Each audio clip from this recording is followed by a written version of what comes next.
We're going to talk about the 5 areas that we need to assess before grooming a dog, which is the skin, coat, ears, nails, and the teeth. To start with the skin, I'm just going to get Remy to stand up here, and I'm going to use my hands and I'm going to touch his entire body. I'm going to be feeling for any lumps or bumps, any scaly areas, any matted areas like that. It's very important that we assess our entire dog's skin with this method because we want to identify something that might not have been there before the last time we did this. So I am not feeling anything abnormal on his body, just a very thick curly coat. Boy.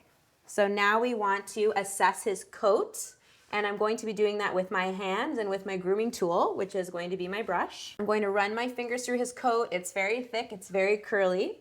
It doesn't feel matted, but I'm going to test it out with my brush, and I'm going to assess the most high traffic areas, which is the tail, behind the ears, and our legs, because that's usually where we touch our dogs the most, around the head, kind of like on the body here when we pet him, on the thighs and our tail. So we're assessing the coat. Good boy. I'm not feeling any particularly thick areas, any tangled areas. Good boy. You can sit. Good job. His coat looks to be in very good condition, which is great. Good boy. The next area that we will be assessing is the ears. We can assess this area by gently turning the ear over, looking on the inside of the ear leather.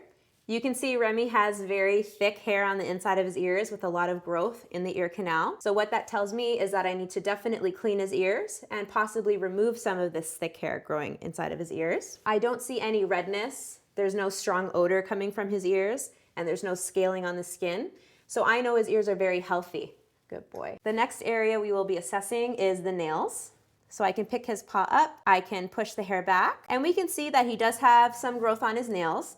They're not too long, but they definitely do need trimming. So we know we need to deal with that. Good boy. And now we're going to look inside of his mouth to assess his teeth. I'm going to gently lift up his lips. He has very beautiful, very nice white teeth. Gorgeous.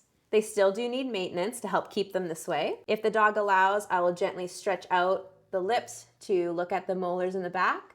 We can see a bit of a plaque buildup here, so brushing will be beneficial to him. Good boy.